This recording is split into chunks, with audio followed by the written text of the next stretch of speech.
A very good morning to all of you dear students. Welcome back to Gyan Manjari Modern School YouTube channel. Myself Disha Pandya and today I am going to teach you English of standard 4th. Okay. In previous session we learned the poem number 5 If I Knew. We also done its exercise, glossary words and hard words. Okay. So today we are going to start a new unit with the name We All Need Each Other. Unit number 6. We all need each other. Okay. In our previous session, lesson number 4, Thimaka. Lesson number 4, Thimaka. We learned the importance of the trees. Okay. How trees are important to us, that we learn in that unit. Which unit? थिमका. Okay. हमने क्या सीखा था उसमें कि trees हमारे लिए कितने यूज़फुल है, ठीक है, और वो हमें क्या क्या देते हैं. अगर ट्रीज ना हो दुनिया में तो दुनिया कैसी होगी, ठीक है. हम जो ट्रीज का day by day cutting and cutting grow करते नहीं हैं और कटिंग करते रहते हैं, ठीक है. सो ट्रीज की जो तादाद है वो घटती जा रही है और इसके कितनी सारी साइड इफ़ेक्ट हम फील करते हैं, ठीक है. वो सब हमने थिमका में देखा. और हमें ट्रीज की रक्षा करनी चाहिए, उनको ग्रो करना चाहिए, ठीक है, उनकी देखभाल करनी चाहिए, क्योंकि trees are our best friend. अगर हम ट्रीज को अच्छे से प्लांट करेंगे, उनको ग्रो होने में उनकी हेल्प करेंगे, तो वो बड़े होकर हमारी ही हेल्प करेंगे, क्योंकि वो कई तरीके से हमें यूज़फुल होते हैं. ये सब हमने कहाँ पर सीखा था? हमारी यूनिट नंबर 4 थिमक्का में, ठीक है. सो आज एक ऐसा ही लेसन हम पढ़ने वाले हैं. Again we all need each other, जिसका मतलब है हम सभी को एक दूसरे की ज़रूरत है, ठीक है. Now read the yellow box. Imagine a world without trees and plant. आप एक ऐसा वर्ल्ड इमेजिन कीजिए जहाँ पर कोई भी ट्रीज या तो प्लांट नहीं है. ऐसा वर्ल्ड जैसे कि अभी आप अगर खिड़की के बाहर देखें या फिर घर से बाहर निकल कर देखें तो कहीं ना कहीं पर भी अगर आपके घर में होंगे तो ठीक है, लेकिन अगर आपके घर में ट्रीज या प्लांट्स नहीं भी है तो भी बाहर तो होंगे ही. अब सोचिए कि अगर हमारी दुनिया में ये ट्रीज या फिर प्लांट्स हो ही ना तो ये दुनिया कैसी लगेंगी? एकदम बकवास, ठीक है. Make a list of things that you will not have if there were no trees. आप एक लिस्ट बनाइए. आपको क्या करना है कि एक लिस्ट बनानी है. कैसे लिस्ट? कि अगर ये ट्रीज या प्लांट्स नहीं होंगे तो फिर क्या ये जो लिस्ट हमने बनाए हैं ऑब्जेक्ट्स की, थिंग की, ये हो सकता है ये होंगी हमारे पास, ठीक है. Do you think we can live without trees? क्या आप ऐसा सोच सकते हैं कि हम विदाउट ट्रीज जिंदा रह सकते हैं? ठीक है. ये सब आपको सोचना है और आपको लिखना है, ठीक है. सो अगर हम ऐसा सोचें कि हम ट्रीज के विदाउट जी सकते हैं या नहीं, तो it's impossible to live without trees because the first need our oxygen, ठीक है. जो हम सांस लेते हैं उसके अंदर हम जो ऑक्सीजन लेते हैं, कंज्यूम करते हैं, वो हमें कहाँ से मिलता है? ट्रीज में से. जो बारिश आती है, रेन फॉलिंग, वो किसकी वजह से होती है? ट्रीज की वजह से, ठीक है. जो हम सब्जियां खाते हैं, फ्रूट्स खाते हैं, वो हमें कहाँ से मिलते हैं? ट्रीज में से. हम अगर धूप में चल रहे हो, ठीक है, और अगर हमें छांव चाहिए तो हम कहाँ पर जाकर खड़े रहेंगे? ट्रीज के नीचे. ये जो फर्नीचर्स है, विंडोज़, बेंचेस, बेड, कपबोर्ड, ये सब कहाँ से बनता है? ट्रीज में से. और भी कई सारे यूजेस है, जैसे कि मैच बॉक्स, वो कहाँ से बनता है? मैच बॉक्स जिससे हम फायर जलाते हैं, वो भी ट्रीज में से बनता है, ठीक है. खाने पीने की, पहनने की, ये जो सारी चीज़ें हैं वो हमें कहाँ से मिलती है? ट्रीज़ में से. सो हम ऐसा वर्ल्ड इमेजिन ही नहीं कर सकते जो कि ट्रीज़ के बगैर का है, ठीक है. सो नाउ एक ऐसा ही लेसन है we all need each other, कि हम सबको एक दूसरे की ज़रूरत है, वो हम आज पढ़ने जा रहे हैं, ठीक है. सो I am going to read the story. You all have to listen carefully. Okay, you have to pay focus on pronunciation. जो भी मैं यहाँ से जिस तरह से रीड करती हूँ उस पर आपको ध्यान देना है एंड देन आपको भी घर पर रीड करना है.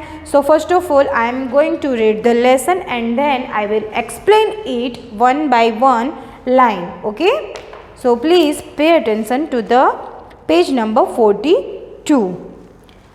Unit number 6. We all need each other.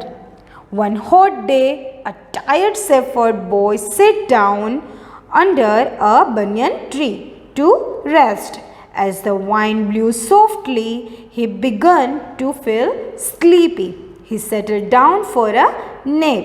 As he did so, he looked at the branches of the tree.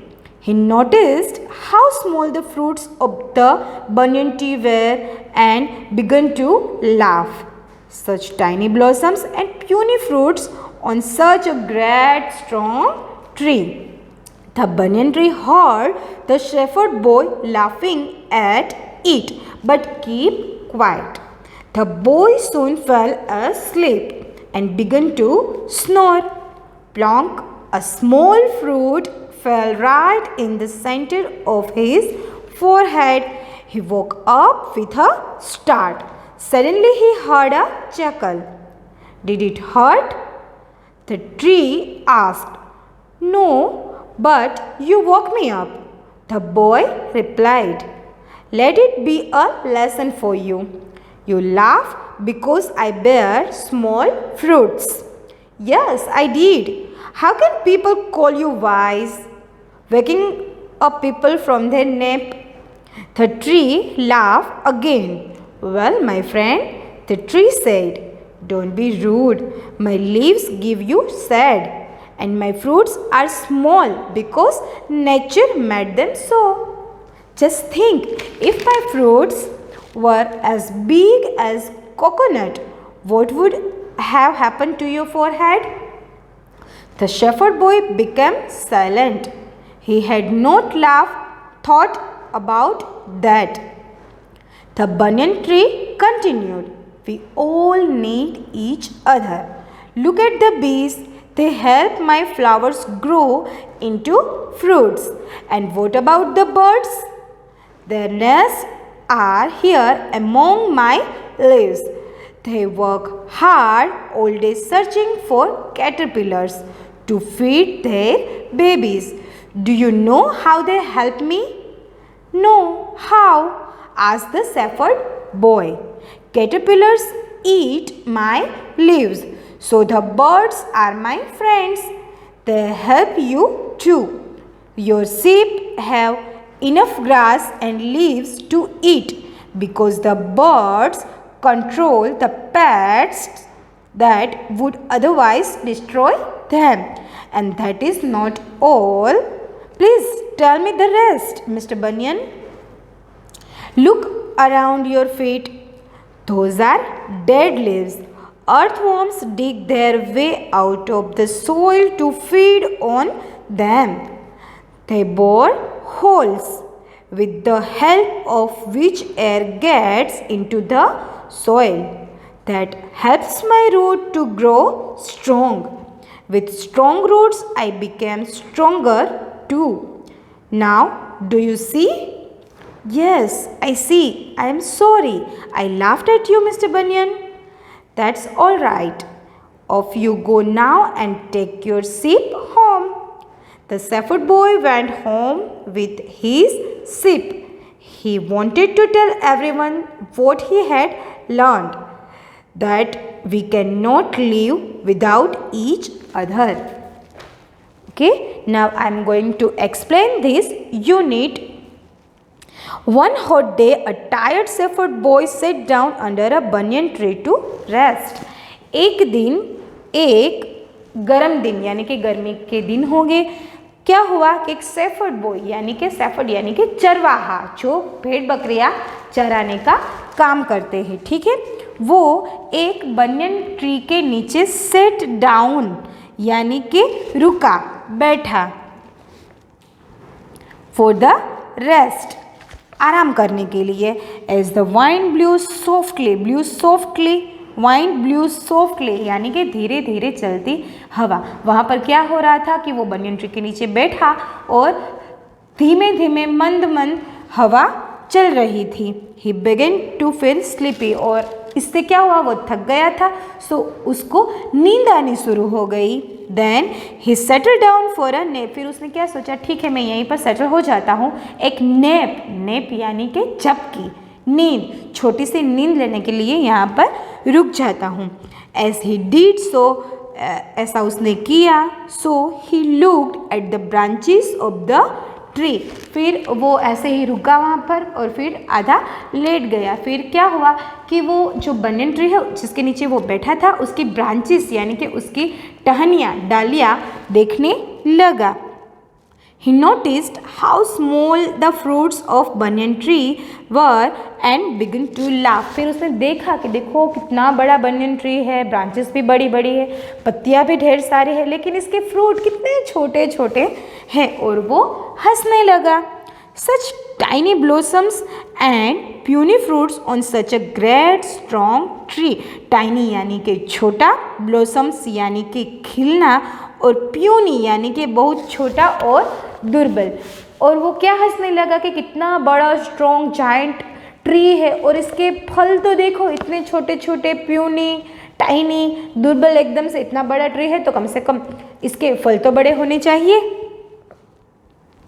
The banyan tree heard the shepherd boy laughing at it but keep quiet.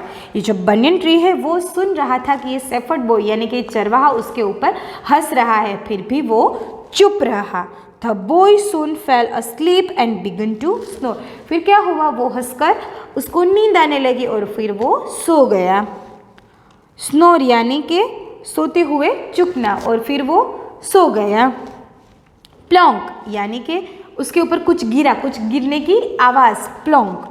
A small fruit fell right in the centre of his forehead, उसका forehead यानी कि उसका ये माथा, उसके ऊपर वो सो रहा था और उसके ऊपर एक फ्रूट आकर गिरा। He woke up with a start, फिर वो जग गया। सडनली ही हर्ड अ चकल, और सडनली ही यानी कि अचानक से ही उसने एक चकल यानी कि कहते हैं ना मुंह दबाकर हंसना, धीरे धीरे हंसना। हम ऐसे अपने मुंह पर हाथ रखकर कभी हंसते तो कैसे थोड़ी थोड़ी धीमी धीमी आवाज़ आती है, वैसी आवाज़ को क्या कहते हैं, चकल। थोड़ी ही देर में वो जग गया और उसने एक चकल सुनी। डिड इट हर्ट, फिर कहीं से कुछ आवाज़ आई कि डिड इट हर्ट यानी कि तुम्हें हर्ट हुआ, तुम्हें कुछ दर्द हुआ, तुम्हें कुछ नुकसान हुआ, ऐसे उस चरवाहे ने आवाज़ सुनी। द ट्री आस्क्ड, और ये आवाज़ किसकी थी, बनियन ट्री की। ट्री ने वो चरवाहे से पूछा कि तुमको दर्द हुआ, तुमको हर्ट हुआ। फिर वो चरवाहा ऐसे ऐसे सिर खुजाकर बोलने लगा, no but you woke me up. The boy replied, नहीं मुझे दर्द नहीं हुआ लेकिन तुमने मुझे जगा दिया। चरवाहे ने बनियन ट्री को बोला। Let it be a lesson for you, अभी तुम्हारे लिए एक लेसन है, तुमको मैं एक पाठ सिखाना चाहता हूँ। ऐसा किसने कहा, बनियन ट्री ने। You laugh because I bear small fruit, तुम मुझ पर हंस रहे थे ना क्योंकि मेरे जो फ्रूट्स है वो बहुत छोटे छोटे होते हैं। यस आई डिड, चरवाहे ने कहा, हाँ मैंने किया था। How can people call you wise, अरे तुम, चरवाहा अभी बनियन ट्री से बात करे, अरे पीपल तुमको समझदार क्यों बोलते हैं। किसी को walking up people from the nap, किसी को नींद में से जगा देना, ये क्या कोई समझदारी की बात है, लोग तुमको समझदार क्यों कहते हैं, ऐसा चरवाहे ने बनियन ट्री को बोला। द ट्री लाफ्ड अगेन, और बनियन ट्री फिर से हंसने लगा। वेल माई फ्रेंड, अच्छा मेरे दोस्त। The tree said, banyan tree ने कहा, डोंट बी रूड, यानी कि रूड मत बनो, असभ्य मत बनो। माई लीव्स गिव यू शेड, मेरे ये जो लीव्स है, मेरी ये जो डालियाँ है, मेरे जो पत्ते हैं वो तुमको क्या देते हैं, शेड यानी कि छाँव। And my fruits are small because nature made them so, और मेरे फ्रूट्स छोटे हैं क्योंकि नेचर ने, कुदरत ने ही इनको छोटा बनाया है। जस्ट थिंक, ज़रा सोचो, if my fruits were as big as a coconut, what would have happened to your forehead? जरा सोचो कि अगर तुम मेरे पर हंस रहे थे ना कि कितना बड़ा ट्री है और इसके फ्रूट्स देखो कितने छोटे छोटे हैं, और तुम मेरे पर हंस रहे थे, लेकिन ज़रा सोचो अगर मेरे ट्री के ऊपर बड़े बड़े कोकोनट जैसे, कोकोनट आपने देखे होंगे, कोकोनट के ट्री भी देखे होंगे और कोकोनट फ्रूट भी आपने देखा होगा, कितना बड़ा होता है। अगर सोचो कि अगर मेरे ट्री में भी कोकोनट जैसे बड़े बड़े फ्रूट्स आते तो तुम्हारा ये जो फोरहेड है उसका क्या होता, क्योंकि जब वो चरवाहा सो रहा था तब उसके ऊपर एक फ्रूट बनियन ट्री का गिरा था, इसीलिए बनियन ने चरवाहे से यानी कि शेफर्ड बॉय से कहा कि ज़रा सोचो अगर तुम यहाँ पर सो रहे थे और अगर मेरे फ्रूट छोटे नहीं होते और बड़े कोकोनट जैसे होते और वो तुम्हारे सिर पर गिरा होता तो तुम्हारे फोरहेड का क्या होता। तो शेफर्ड बॉय बिकम साइलेंट, फिर शेफर्ड बॉय साइलेंट यानी कि शांत हो गया और सोचने लगा। He had not thought about that, क्योंकि उसने इस बारे में सोचा ही नहीं था। ठीक है, द बनियन ट्री कंटिन्यूड, और फिर बनियन ट्री ने चालू रखा क्या, we all need each other, who said the banyan tree to shepherd boy, that we all need each other, हम सभी को एक दूसरे की ज़रूरत है। लुक एट द बीज, और फिर बनियन ट्री ने शेफर्ड बॉय को कहा लुक एट द बीज, वहाँ पर ये जो बीज यानी कि मधुमक्खियाँ है उसको ज़रा देखो। They help my flowers grow into fruits. ये जो मधुमक्खियाँ है वो मेरे फ्लावर्स को, पहले कोई भी ट्री या फिर प्लांट हो वहाँ पर डायरेक्टली फ्रूट नहीं आ जाते, ठीक है, पहले एक छोटा सा फ्लावर बनता है और बाद में उस फ्लावर में से फ्रूट बनता है। ठीक है, तो ये बनियन ट्री क्या कहता है कि हम सभी को एक दूसरे की ज़रूरत है। लुक एट द बीज, तुम उस मधुमक्खियों को देखो, वो मेरे फ्लावर को, मेरी ब्रांचेस पर जो फ्लावर आते हैं उनको फ्रूट बनने में मदद करते हैं। किस तरह से,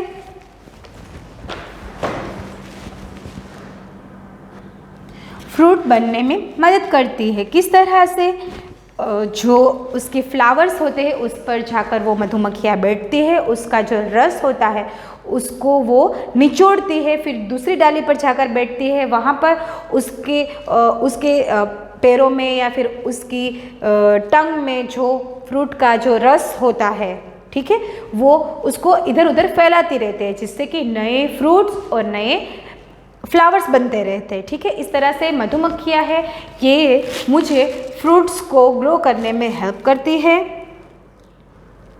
They help my flowers grow into fruits. And what about the birds? और birds के बारे में तुम्हें पता है?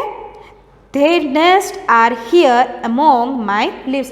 उनकी जो नेस्ट यानी कि जो बर्ड्स रहते हैं उनका जो घर होता है जिसको बोलते हैं ना हम घोंसला, वो कहाँ पर है, मेरे डालियों में, मेरी ब्रांचेस में है।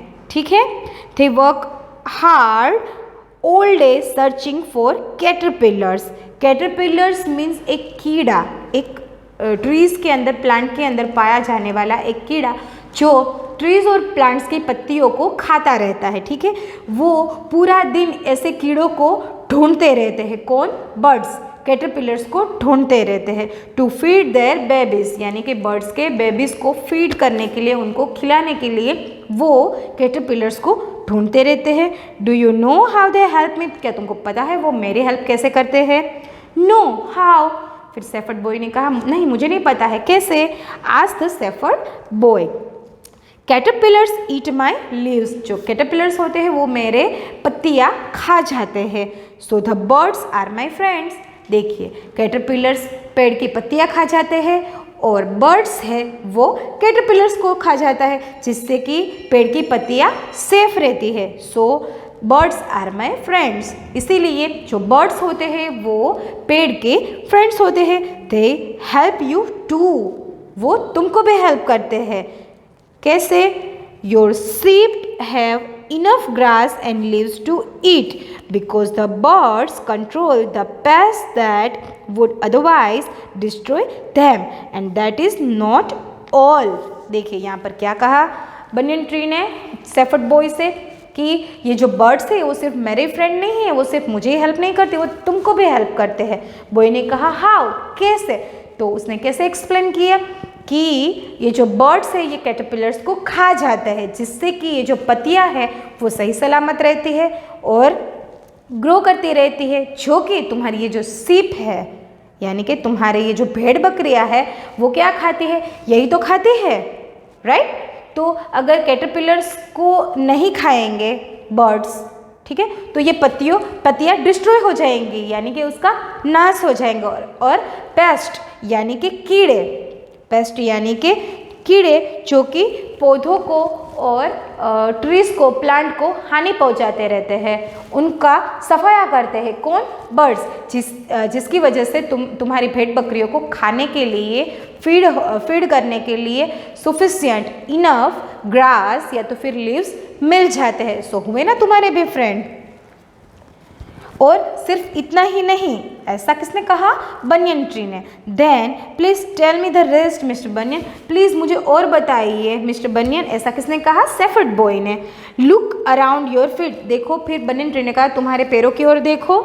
थोस आर डेड लीव्स, ये सब गिरी हुई सूखी हुई पत्तियां हैं। Earthworms dig their way out of the soil to feed on them. Earthworms यानी कि केंचुआ, देखिए यहाँ पर उसकी एक पिक्चर भी दी गई है पत्ती के पास में। अर्थवॉर्म यानी कि केंचुआ जो मिट्टी में पाए जाते हैं। ऐसे ही छोटे छोटे कीटक जीव होते हैं और वो ज़मीन, सोइल यानी कि मिट्टी को खोदते रहते हैं, जिससे कि वो मिट्टी के अंदर एयर का सर्कुलेशन हो सके, वो ब्रीथेबल रहे, ठीक है। That helps my roots to grow strong. अगर ये जो अर्थवॉर्म्स है वो डिगिंग करेंगे मिट्टी की, सॉइल की, सो क्या होगा कि सॉइल के अंदर एयर का सर्कुलेशन होगा और इसी के कारण मेरे रूट्स को सफिशिएंट जो एयर चाहिए वो मिलती रहेंगी, देन वो स्ट्रॉन्ग होंगे। With strong roots I become stronger too, और स्ट्रॉन्ग रूट्स के कारण मैं भी स्ट्रोंगर बनूंगा। नाउ डू यू सी, अभी तुम्हें पता चला। Yes I see, I am sorry. Then shepherd boy ask, हाँ मुझे पता चला, मुझे माफ़ कर दीजिए। I laughed at you mister Bunyan, मैंने आपकी मजाक उड़ाई, मैं आप पर हंसा mister Bunyan. That's all right. फिर बनियन ने शेफर्ड बॉय से क्या कहा कि कोई बात नहीं। Off you go now and take your sheep at home, अच्छा ठीक है, अब तुम घर जाओ और अपनी भेड़ बकरियों को घर पर ले जाओ। The shepherd boy went home with his sheep, फिर शेफर्ड बॉय अपने भेड़ बकरियों के साथ घर पर गया। He wanted to tell everyone what he had learn, वो सभी को बताना चाहता था कि उसने आज क्या सीखा। That we can not live without each other, कि हम सबको एक दूसरे की ज़रूरत है। हमें कभी भी ऐसा नहीं सोचना चाहिए कि हम अकेले ही सब कर रहे हैं या सिर्फ ये सब कुछ हमसे हो जाएगा, क्योंकि किसी की हेल्प के बगैर, किसी के वर्क के बगैर, किसी के कंट्रीब्यूशन के बगैर हम अकेले कुछ भी कर पाएंगे नहीं, ठीक है। हमें हर किसी की ज़रूरत है। जैसे कि बनियन ट्री ने शेफर्ड बॉय को समझाया कि कैसे ये जो कैटरपिलर्स है उसको बर्ड्स खा जाते हैं, जिसके कारण वो बर्ड्स चरवाहे की भी, शेफर्ड बॉय की भी और ट्रीज की भी हेल्प कर सकते हैं। अर्थवॉर्म्स कैसे यूज़फुल है, सभी का कोई ना कोई रोल होता है, ठीक है। लाइफ में सभी का कोई ना कोई रोल होता है, हर कोई अपना काम करता रहता है और हर किसी के वर्क से कुछ ना कुछ ज़्यादा या कम हमें फ़र्क पड़ता रहता है, ठीक है। अगर कोई ये जो नेचर है, मदर नेचर है, उसका ये जो चक्र है, ठीक है, उसका ये जो चक्र है उसमें से किसी एक कड़ी को भी अगर हटा दिया जाए तो ये जो पूरा का पूरा सर्कल है, ये जो पूरा का पूरा चक्र है वो डैमेज हो जाता है, ठीक है। सो हर कोई हर किसी पर एक दूसरे के ऊपर डिपेंडेंट रहता है, ठीक है। So we all need each other. ये लेसन हमें बहुत कुछ सिखाता है कि हमें किसी को भी छोटा या बड़ा नहीं समझना चाहिए, क्योंकि हर किसी का कोई ना कोई रोल होता है। All right, so we all need each other. I hope कि ये स्टोरी आपको अच्छी लगी होंगी, ठीक है। So in our next session we learn the hard words and glossary word and also their exercise. Okay, वो हम सीखेंगे। आज के लिए बस इतना ही। Stay home, stay safe. और आज का आपका होमवर्क है कि ये जो स्टोरी है lesson number 6 we all need each other, इसको आपको अच्छे से रीड करनी है, समझना है। ठीक है, सो गुड बाय।